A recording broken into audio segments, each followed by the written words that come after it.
C'est officiel, Luis Campos reste au PSG. Le PSG a officialisé la prolongation de son conseiller sportif portugais. Il va donc poursuivre sa mission entamée en juin 2022. Il aura même un rôle élargi au sein des activités de QSI, d'après le communiqué du club. Des infos d'ailleurs que Loïc Tanzi avait révélé un petit peu plus tôt dans la journée. Donc l'histoire continue pour Campos à Paris. Voilà, ça a mis un peu de temps. Bruno Salomon, vous suivez le Paris Saint-Germain pour ici Paris-Île-de-France, anciennement France Bleu Paris. Je lis parce que ça peut toujours un peu surprendre un changement de nom de radio. C'est logique. Ah oui, ça a mis du temps, mais c'est logique. C'est la suite logique. Il y a eu des négociations et en fait justement, faut lire dans le communiqué de presse qui a été envoyé par Qatar Sport Investment, QSI, qui explique que son champ de travail va être agrandi sur les investissements de QSI dans le monde du foot et dans les activités sportives. Donc voilà, je pense qu'il y avait tout un travail à faire autour de ça, mais les deux parties avaient envie de travailler. Luis Enrique souhaitait. En fait, on va juste rappeler une chose, Luis Enrique, il signe en début de saison et lui, dans sa tête, ça ne fait aucun problème qu'il va continuer avec Luis Campos. Et en fait, il a quand même fait passer des messages en disant... Oui, parce qu'au début, Nasser Al-Khelaifi et Luis Campos, c'est un peu chien-chat. Nasser Al-Khelaifi n'est pas complètement fan au début. Quoi. Ouais, après, tout conseiller sportif ou directeur sportif au Paris Saint-Germain doit s'acclimater et s'adapter à un président qui est quand même assez présent, pour ne pas dire parfois omniprésent. Mais si on rappelle l'historique, il y a Kylian Mbappé qui le fait un peu venir. J'exagère quand je dis ça, mais on savait qu'il avait d'excellentes relations avec lui à Monaco, qu'il l'avait aidé. Et donc, il est aussi un peu à la base de son arrivée. Il est dans les tuyaux. Alors, il y a de la base de la prolongation aussi. Après, derrière, les deux parties ont pris distance et lui s'est complètement fondu dans le projet. Et je crois qu'il a trouvé... Parce qu'il est arrivé, il était aussi avec le Celta Vigo, je ne dis pas de bêtises, oui, ou Villarreal, je sais pas. En fait, le Celta Vigo. La presse espagnole là-dessus sur le Celta Vigo a plein de choses à dire sur sa présence ou non, d'ailleurs, dans le projet de Celta. Mais après, derrière, vraiment, ils ont trouvé, en fait, en gros, il y a un fonctionnement désormais au Paris Saint-Germain. Il y a Luis Enrique, qui est l'architecte, le maître d'œuvre.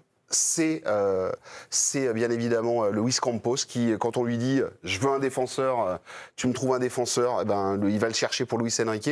Et au-dessus, bien évidemment, il y a celui qui paye pour avoir la belle bâtisse. Donc les trois marchent très bien ensemble. Il y a une nouveauté aussi, Ambre, vous connaissez bien les rouages de ce club, hein, vous avez travaillé aussi un moment pour eux. Et c'est que ça, c'est nouveau, que tout soit délimité, en fait. Puisqu'avant, c'était soit la République des joueurs, soit Nasser Al-Khelaifi qui intervenait énormément. Là, voilà, tout est très clair. Et on a le sentiment que ce PSG, dont vous avez dit en 1 l'an dernier, en 2 cette année, se structure presque normalement comme un club sain. Vous voyez ce que je veux dire ? Comme une grande, une grande écurie, on peut le dire, une grande institution. C'est ça que vous voulez. J'attendrai encore 9 jours, mais je leur souhaite. Je pense que ça y est, le Paris Saint-Germain a mis quand même le pied dans ce statut de grande institution. Mais c'est vrai que Luis Campos est le garant de ça. Mais je dirais même surtout Luis Enrique, qui est peut-être arrivé juste après. Mais lui, c'était les garanties. Ce qu'il demandait, c'était que tout soit bien délimité, que les uns ne marchent pas sur les plates-bandes des autres. On peut beaucoup parler, et j'imagine qu'on va le faire autour de ce plateau du sportif et de la réussite des hommes qu'il a recrutés, de ceux qu'il a réussi à dénicher. Moi, j'ai envie aussi de parler des profils humains, parce que ça, c'était aussi le tandem Luis Enrique, Luis Campos. Pour moi, c'est leur vraie réussite. Ils ont voulu avoir des joueurs attachés à l'écusson, qui avaient envie de venir, des joueurs humbles, des joueurs travailleurs. Ça, c'est la marque de fabrique de cette... Pas donné quand même, parce qu'on a l'impression qu'ils ont pris des petits gars qui venaient dans ce... C'est des joueurs à 60 millions qui étaient des pépites dans leur pays. Je veux dire, João Neves, il joue quand même à Benfica, tout le monde... Il fallait aller le chercher. Non, mais attendez, il n'y avait pas une once de critique. Voilà. Non, mais je dis juste...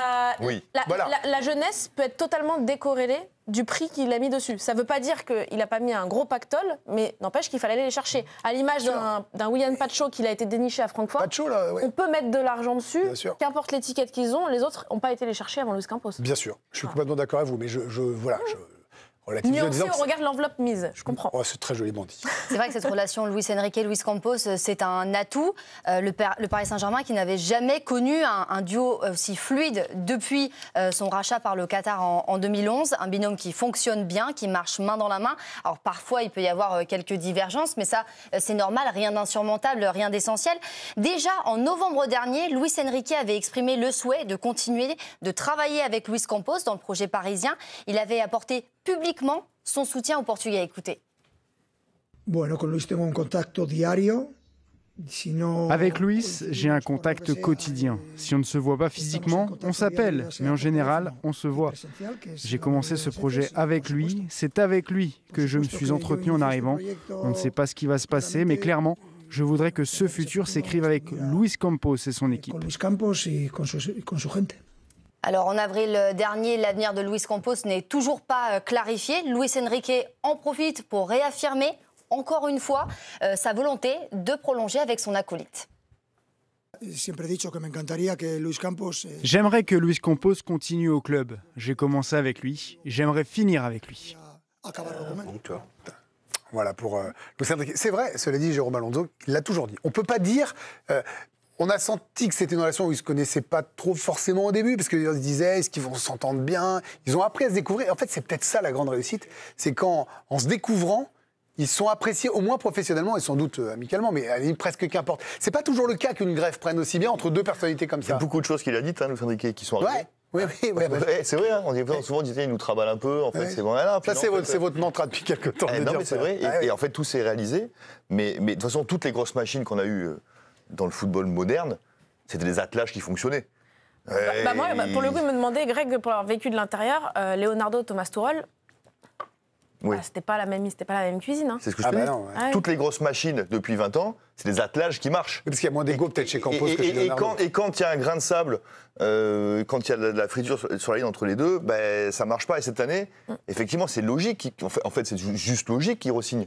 Parce que l'attelage marche. Cette année, et vous l'avez dit, au PSG, tu as des joueurs qui jouent, un président qui préside, qui s'est mis un petit peu en retrait, un coach qui coach, et un directeur sportif qui est directeur sportif. Donc ça paraît tout con, mais quand c'est comme ça et que ça marche bien, ça t'amène peut-être effectivement à ce qu'on voit aujourd'hui, un club qui ne fait pas d'histoire, qui ne fait pas de vagues, qui règle ses problèmes en interne, qui gagne des matchs, des gros matchs et qui recrute des bons joueurs. Les besoins d'un coach, à l'époque Guardiola, il disait, rappelez-vous, pas pour vendre des maillots, hein, j'ai besoin d'un milieu pied gauche fort, j'ai besoin d'un match, voilà. Et là, il était livré dans la semaine. Après, c'est ce qui se passe un peu aujourd'hui. Il travaille vraiment en tandem, il lui propose des profils, Luis Enrique les valide, mais on voit que c'est pas forcément des joueurs. La preuve, ils n'ont pas voulu Gyökeres, par exemple, où ils ont attendu 6 mois pour Kvaratskhelia. Parce que quand ils réclament un défenseur Pacho, quand Pacho arrive, c'est pas le mec qui vend les maillots à la boutique, qui va faire vendre, tu vois, voilà. Mais je voulais un profil à la Pacho. Ok, tu auras un profil à la Pacho. Et c'est ça qui marche. Quand tu réponds aux besoins du coach, point par point. C'est ce qui est fait cette année. Par rapport à ces profils, justement, on a essayé de lister un petit peu les réussites et les échecs de Luis Campos depuis qu'il est arrivé à l'été 2022. Alors la liste n'est pas exhaustive des deux côtés. Là, ce serait plutôt les réussites. Kvaratskhelia qui est arrivé cet hiver, Doué, Pacho, Neves l'été dernier, Fabian Ruiz aussi, Bradley Barcola, Vitinha, tout ça, ça s'est bien passé. Il y a eu des échecs aussi, il faut le dire, soit des joueurs qui n'ont pas performé à Paris, soit des joueurs qui ont eu du mal à être revendus. On a listé tout ceci, Hugo Ekitike, Carlos Soler, Marco Asensio, Milan Skriniar, Cherendo, Renato Sanchez, Nordi Mukiele. On aurait pu parler de Randal Kolo Muani, même si c'est plus Nasser Al-Khelaifi qui avait la main sur ce dossier, selon les informations des suiveurs du PSG. Ousmane Dembélé, ça ne vous intéresse pas de le mettre dans les réussites? On aurait pu mettre Ousmane dans les réussites aussi. Vous auriez dû... J'ai dit non, parce qu'il y a un mec qui est en lice pour le Ballon d'Or et vous ne le mettez pas dans les réussites. La liste n'était pas exhaustive. Oui, du coup, elle est un peu faiblarde, là, si vous m'enlevez le meilleur joueur de l'équipe. Sur ce sujet-là. Ne vous enfoncez pas, vous avez tort. Vous avez fait un très bon boulot à 85%. Je me suis renseigné. Comme ça, Greg aussi. À 85%, vous avez bien bossé. Ils sont mieux renseignés que moi. Dembélé en 2025, c'est quoi? C'est rien. 42. Il ne sera pas Ballon d'Or. Mais là, on en rigole. Mais c'est vrai que de toute façon, dans un mercato, on va retenir plutôt... Alors, au PSG, on retenait souvent les échecs, en disant « Ah, voilà, ils l'ont surpayé, il n'est pas bon. » Ce qui change, c'est que oui, il y en a eu, on le voit, parce que de toute façon, c'est compliqué. Comme ils peuvent se permettre de dépenser, mais ils ont aussi des joueurs là qui impactent directement la politique sportive du club, en plus de Luis Enrique. C'est-à-dire que vraiment, on a le sentiment qu'il n'y a que des titulaires, en fait, en puissance parmi les réussites. Oui, clairement. On est obligé d'associer Luis Campos à cette réussite du PSG cette saison, mais j'ai quand même malgré tout l'impression qu'il avait besoin d'une bonne saison, et j'ai l'impression que cette saison le réhabilite un petit peu, parce que il y avait quand même eu pas mal d'échecs. Parce le mercato il y a 1 an et demi n'était pas bon. Hein. C'était pas bon du tout. Et on peut même rajouter, c'est lui qui vient avec Christophe Galtier. On se dit que Christophe Galtier, même si ça reste un bon entraîneur français, pour le PSG, c'est peut-être un peu juste.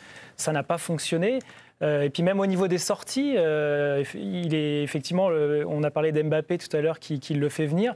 La sortie de Mbappé se passe très mal du côté du PSG. On est encore devant les tribunaux. Celle de Verratti ne se passe pas très bien non plus. Donc oui, j'ai l'impression qu'il avait besoin d'une bonne saison. Et clairement, il n'y a rien à lui retirer. Pacho, ça marche. Même Kvara, on avait l'impression qu'elle est... Kvara, c'est assez systématique. C'est-à-dire qu'ils le voulaient à l'été d'avant. Ouais. Ils n'ont pas pu l'avoir. Ils ont refusé de faire un joueur pour faire un joueur aussi bon soit-il. Et ils ont attendu la fenêtre de tir. Qui s'intègre c'est ça. parfaitement. Je trouve que c'est symbolique là, de la réussite de cette année. Je sais pas ce que vous en pensez. En fait, pour Gvara, juste pour expliquer comment il fonctionne, parce qu'en fait, c'est deux caractères très forts, parce que, attention, c'est pas Benny Oui, les deux, Luis Enrique et Luis Campos.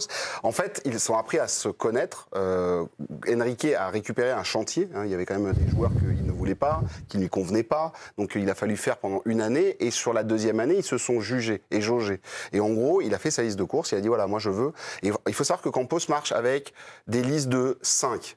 Tu veux 5 défenseurs. Il l'avait expliqué quand il avait été à la Sorbonne, je crois. Sorbonne, il a fait une masterclass pour des élèves. Et il marche avec certains agents et pas avec d'autres. Voilà. Et j'avais la chance. D'où le changement d'agent d'Acliouche, par exemple. Tout à fait. Et moi, j'avais la chance de participer à cette masterclass. Et en fait, en gros, par exemple, sur un cas comme Gvara, Campos appelle.